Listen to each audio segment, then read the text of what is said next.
المرمى نتاعو. شوفوها بالرالونتي، يعني نجح في انقاذ المرمى نتاعو. الكره ارتدت بصفه فجائيه يعني غير متوقعه نحو اليد نتاعو. نشوف اليد نتاعو في وضع طبيعي، في وضع السقوط نتاعو والوضع الانقضاض نتاعو الكره وضع طبيعي.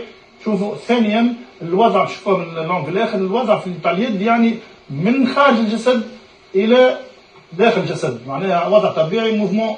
شوفوا كيفاش معناها من خارج الجسد داخل الجسد، وضعيه نتاع اليد الطبيعيه.